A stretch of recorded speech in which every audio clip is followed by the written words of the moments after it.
ಯುದ್ಧದಿಂದ gas ಅಭಾವ ಬರೀ ಬೆಂಗಳೂರಿಗೆ ಮಾತ್ರ ಸೀಮಿತ ಆಗಿಲ್ಲ. ರಾಜ್ಯದ ಉದ್ದಗಲಕ್ಕೂ ಕೂಡ ಇದೇ ಸಮಸ್ಯೆನೇ.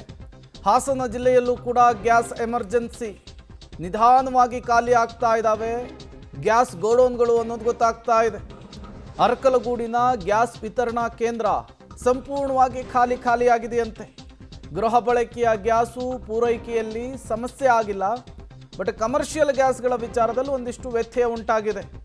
ಹಾಗಾಗಿ ಹಾಸನದ ಹೋಟೆಲ್ಗಳಿಗೂ ಕೂಡ ಗ್ಯಾಸ್ ಅಭಾವದ ಬಿಸಿ ತಟ್ತಾ ಇರುವಂಥದ್ದು.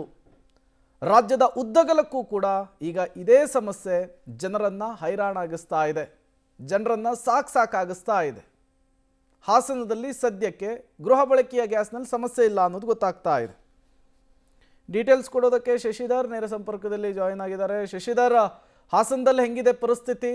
ಗೃಹ ಬಳಕೆಯ ಗ್ಯಾಸ್ನಲ್ಲಿ ಏನಾದರೂ ವ್ಯತ್ಯಯ ಉಂಟಾಗಿದೆಯಾ? ಕೇವಲ ಹೋಟೆಲ್ಗಳಿಗೆ ಸಪ್ಲೈ ಆಗುವಂತಹ ಕಮರ್ಷಿಯಲ್ ಗ್ಯಾಸ್ಗಳಲ್ಲಿ ಮಾತ್ರ ಈ ಸಮಸ್ಯೆನ?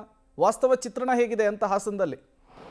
ಪ್ರೇಮ್ಕುಮಾರ್, ಏನು ಇರಾನ್ ಹಾಗೂ ಇಸ್ರೇಲ್ ನಡುವಿನ ಯುದ್ಧದ ಬಿಕ್ಕಟ್ಟಿನಿಂದಾಗಿ ಈಗ ಹೋಟೆಲ್ಗಳಿಗೆ ಹೆಚ್ಚಿನ ಪ್ರಮಾಣದ ಗ್ಯಾಸ್ ಟ್ರಬಲ್ ಆಗಿರ್ತಕ್ಕಂಥದ್ದು. ಅದೇ ರೀತಿ ಗೃಹ ಬಳಕೆ ವಸ್ತುಗಳಲ್ಲೂ ಸಹ ಸಾಕಷ್ಟು ವ್ಯತ್ಯಯ ಆಗ್ತಿದೆ. ನಾವು ದೃಶ್ಯದಲ್ಲಿ ಗಮನಿಸ್ಬೋದು, ಗ್ಯಾಸ್ ಏಜೆನ್ಸಿ ಮುಂದೆ ಜನರು ಬಂದು ಕಾಯ್ತಾ ಇರ್ತಕ್ಕಂಥದ್ದು. ಆದರೆ ಗ್ಯಾಸ್ ಏಜೆನ್ಸಿಯವರು ಏನು ಈ ಹಿಂದೆ ಬುಕ್ ಮಾಡಿದ್ರು ಅವರಿಗೆ ಖಂಡಿತವಾಗೂ ಗ್ಯಾಸನ್ನು ತಲುಪಿಸ್ತೀವಿ ಅಂತ ಹೇಳ್ತಾರೆ. ಆದರೆ ಹೊಸದಾಗಿ ಬುಕ್ ಮಾಡೋಂಥ ಏನು ಬರ್ತಾ ಇದ್ದಾರೆ ಅವರು ಆನ್ಲೈನಲ್ಲೇ ಬುಕ್ ಮಾಡಬೇಕು. ಆನ್ಲೈನಲ್ಲಿ ಬುಕ್ ಮಾಡಿದಾಗ ಒಂದು ನಂಬರ್ ಏನು ಬರ್ತದೆ, ಆ ನಂಬರ್ನ ತಂದು ಕೊಟ್ಟರೆ ನಿಮಗೆ 28 ದಿನಗಳ ನಂತರ ನಿಮಗೆ ಗ್ಯಾಸ್ ಲಭ್ಯವಾಗುತ್ತೆ ಅಂತ ಹೇಳಿ ಕಳಿಸ್ತಾ ಇದ್ದಾರೆ.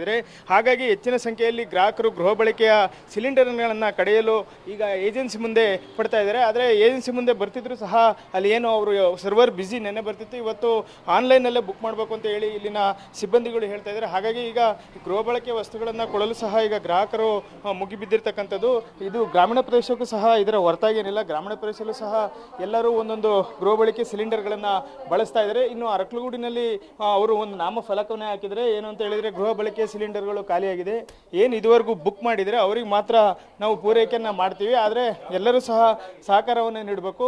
ಕೇಂದ್ರ ಸರ್ಕಾರ ಹಾಗೂ ರಾಜ್ಯದ ಸಚಿವರು ಹೇಳಿರೋ ಪ್ರಕಾರ ಗ್ಯಾಸ್ ಸಿಲಿಂಡರ್ ಪೂರೈಕೆ ಆಗುತ್ತೆ, ಗೃಹ ಬಳಕೆಯಲ್ಲಿ ಯಾವುದೇ ತೊಂದರೆ ಆಗಲ್ಲ ಅಂತ ಹೇಳಿದರೆ. ಹಾಗಾಗಿಯೇ ಏನು ಬರ್ತಕ್ಕಂಥ ಗ್ರಾಹಕರಿಗೆ ಒಂದು ಸಮಾಧಾನದ ಮಾತುಗಳನ್ನು ಹೇಳ್ತಾ ಇದ್ದಾರೆ. ಆದರೂ ಸಹ ಎಲ್ಲೋ ಒಂದು ರೀತಿ ಗ್ರಾಹಕರಲ್ಲಿ ಆತಂಕ ಉಂಟಾಗಿದೆ. ಯಾಕೆಂದರೆ ಈಗಾಗಲೇ ಏನು ಆನ್ಲೈನ್ ಬುಕ್ಕಿಂಗ್ ಆಗ್ತಿತ್ತು ಅದು ಸಂಪೂರ್ಣವಾಗಿ ಸ್ಥಗಿತಗೊಂಡಿದೆ. ಹಾಗಾಗಿ ಎಲ್ಲೋ ಒಂದು ಕಡೆ ಗೃಹ ಬಳಕೆಯ ಸಿಲಿಂಡರ್ಗಳ ಕೊರತೆ ಉಂಟಾಗಿ ಸಾಕಷ್ಟು ತೊಂದರೆ ಆಗುತ್ತೆ ಅಂತೇಳಿ ಈಗಾಗಲೇ ಎಲ್ಲರೂ ಸಹ ಏಜೆನ್ಸಿ ಬಳಿಯೇ ಬಂದು ಗ್ಯಾಸ್ ಬುಕ್ಕಿಂಗ್ ಮಾಡಲು ನಿಂತಿರ್ತಕ್ಕಂಥದ್ದು. Premkumar, okay, thank you Shashidhar ತಮ್ಮೆಲ್ಲ ಮಾಹಿತಿಗಾಗಿ. ಕೇವಲ ಕರ್ನಾಟಕದಲ್ಲಿ ಮಾತ್ರ ಈ ಸಮಸ್ಯೆ ಅಂತಲ್ಲ, ದೇಶದ ಉದ್ದಗಲಕ್ಕೂ ಕೂಡ ಇದೇ ಸಮಸ್ಯೆ ಸೃಷ್ಟಿಯಾಗ್ತಿದೆ.